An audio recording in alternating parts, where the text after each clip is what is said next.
नमस्ते दोस्तों, आज 17 मार्च 2026 है।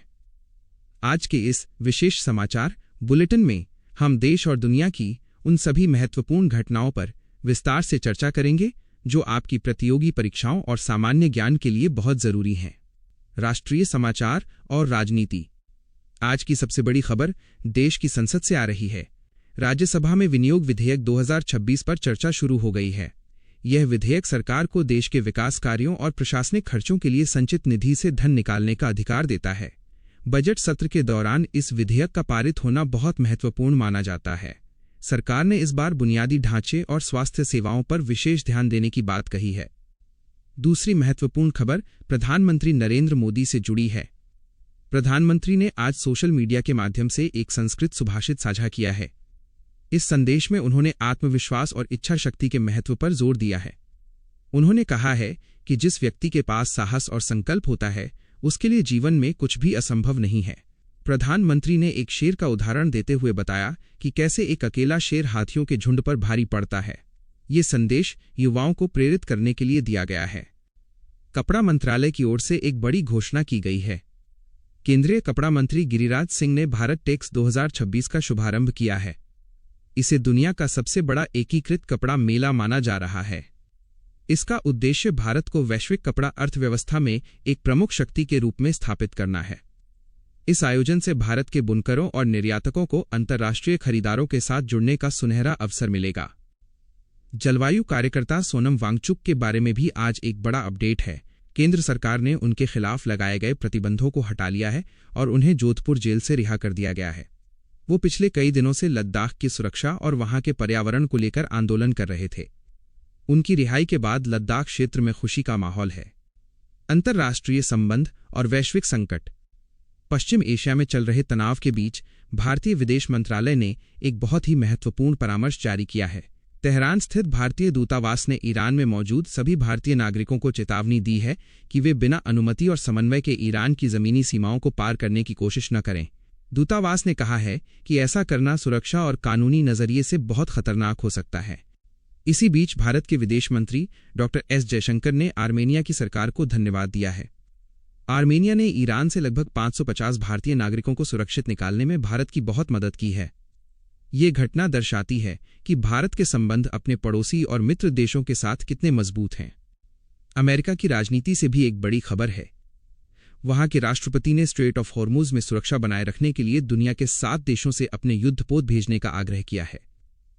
यह क्षेत्र वैश्विक तेल आपूर्ति के लिए बहुत महत्वपूर्ण है और वहां हाल के दिनों में जहाजों पर हमले की खबरें आई हैं। भारत के लिए भी ये क्षेत्र बहुत संवेदनशील है क्योंकि हमारी ऊर्जा सुरक्षा इसी रास्ते पर निर्भर करती है। पर्यावरण के मोर्चे पर एक ऐतिहासिक समझौता हुआ है।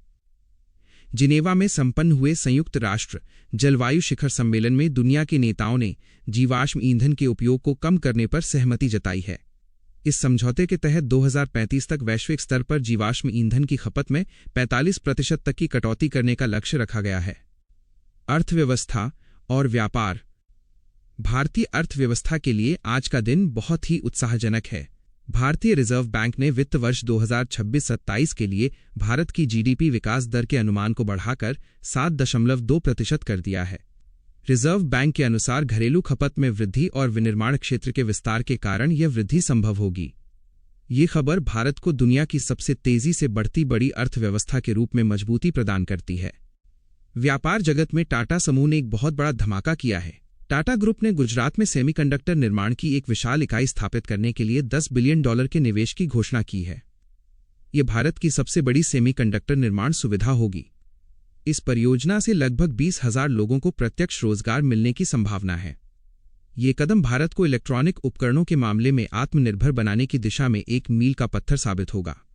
उत्तर प्रदेश सरकार ने भी ग्रामीण इलाकों में डिजिटल क्रांति लाने के लिए प्रोजेक्ट गंगा की शुरुआत की है। इस योजना के तहत अगले 2-3 वर्षों में उत्तर प्रदेश के 20 लाख ग्रामीण घरों में हाई स्पीड ब्रॉडबैंड कनेक्टिविटी पहुंचाई जाएगी। विज्ञान और प्रौद्योगिकी। अंतरिक्ष और रक्षा क्षेत्र में भारत ने एक और बड़ी उपलब्धि हासिल की है। गुजरात के धोलेरा के पास भारत ने अपने पहले साउंडिंग रॉकेट का सफल परीक्षण किया है। ये रॉकेट पूरी तरह से स्वदेशी तकनीक पर आधारित है। इसका उपयोग वायुमंडल के ऊपरी हिस्सों के अध्ययन और वैज्ञानिक प्रयोगों के लिए किया जाएगा। भारतीय अंतरिक्ष अनुसंधान संगठन यानी इसरो ने भी अपने गगनयान मिशन को लेकर एक महत्वपूर्ण अपडेट दिया है। इसरो मार्च 2026 तक 7 प्रमुख मिशन लॉन्च करने की योजना पर काम कर रहा है। इसमें गगनयान का दूसरा मानवरहित मिशन भी शामिल है। ये भारत के मानव अंतरिक्ष मिशन के लिए बहुत ही जरूरी कदम है। दूसरी ओर भारत की नेविगेशन प्रणाली नाविक के लिए एक थोड़ी चिंताजनक खबर है। नाविक उपग्रह श्रृंखला के एक उपग्रह की परमाणु घड़ी ने काम करना बंद कर दिया है। इसके कारण नेविगेशन की सटीकता पर थोड़ा प्रभाव पड़ सकता है। हालांकि इसरो इस समस्या को सुलझाने के लिए नए उपग्रहों को लॉन्च करने की तैयारी कर रहा है। चिकित्सा विज्ञान के क्षेत्र में जाइडस लाइफ साइंसेज को चीन से बड़ी सफलता मिली है। कंपनी की एनीमिया की दवा डेसिडोस्टेट को चीन के बाजार में बेचने की मंजूरी मिल गई है। यह दवा गुर्दे की बीमारी से पीड़ित रोगियों के लिए बहुत प्रभावी है। खेल जगत की सुर्खियां। खेलों की दुनिया में आज का दिन पुरस्कारों और जीत के नाम रहा है। नई दिल्ली में आज बीसीसीआई नमन पुरस्कार 2026 का आयोजन किया जा रहा है। इस समारोह में भारतीय क्रिकेट के उन सितारों को सम्मानित किया जाएगा जिन्होंने पिछले 1 साल में बेहतरीन प्रदर्शन किया है। पैरा एथलेटिक्स में भारत ने इतिहास रच दिया है। नई दिल्ली में आयोजित विश्व पैरा एथलेटिक्स ग्रैंड प्रिक्स 2026 में भारत पदक तालिका में शीर्ष स्थान पर रहा है। भारत ने कुल 208 पदक जीते हैं। इस प्रतियोगिता में सुमित अंतिल ने भाला फेंक स्पर्धा में स्वर्ण पदक जीतकर देश का नाम रोशन किया है। टेनिस की दुनिया में यानिक सिनर ने दानिल मेदवेदेव को हराकर बीएनपी परिबास ओपन का खिताब अपने नाम कर लिया है। सिनर का ये प्रदर्शन उन्हें रैंकिंग में और ऊपर ले जाएगा। क्रिकेट की बात करें तो भारतीय टीम ने ऑस्ट्रेलिया को उसी की धरती पर टेस्ट सीरीज में 3-1 से हराकर ऐतिहासिक जीत दर्ज की है। ये भारत की ऑस्ट्रेलिया में लगातार तीसरी टेस्ट सीरीज जीत है। युवा बल्लेबाजों के शानदार प्रदर्शन ने इस जीत में बड़ी भूमिका निभाई है। विश्व बेसबॉल क्लासिक 2026 में वेनेजुएला की टीम ने इटली को हराकर पहली बार फाइनल में प्रवेश किया है। अब फाइनल मुकाबला वेनेजुएला और अमेरिका के बीच खेला जाएगा। राज्य विशेष और पर्यावरण। महाराष्ट्र सरकार ने शिक्षा के क्षेत्र में एक बड़ी पहल की है। राज्य सरकार ने कक्षा 10 के छात्रों के लिए मुफ्त टैबलेट योजना शुरू की है। इसके तहत लगभग 15 लाख छात्रों को शैक्षिक सामग्री से लैस टैबलेट दिए जाएंगे ताकि वे अपनी बोर्ड परीक्षाओं की तैयारी बेहतर तरीके से कर सकें। ओडिशा में आए चक्रवाती तूफान नॉर्वेस्टर ने काफी तबाही मचाई है। इस तूफान के कारण बुनियादी ढांचे और फसलों को भारी नुकसान पहुंचा है। राज्य सरकार राहत और बचाव कार्यों में जुटी हुई है। भारत ने जैविक विविधता पर अपनी 7वीं राष्ट्रीय रिपोर्ट भी प्रस्तुत कर दी है। इस रिपोर्ट में भारत ने पर्यावरण संरक्षण और जैव विविधता को बचाने के लिए उठाए गए कदमों की जानकारी दी है। तो ये था आज 17 मार्च 2026 का संपूर्ण समाचार सारांश। उम्मीद है कि ये जानकारी आपके लिए उपयोगी साबित होगी।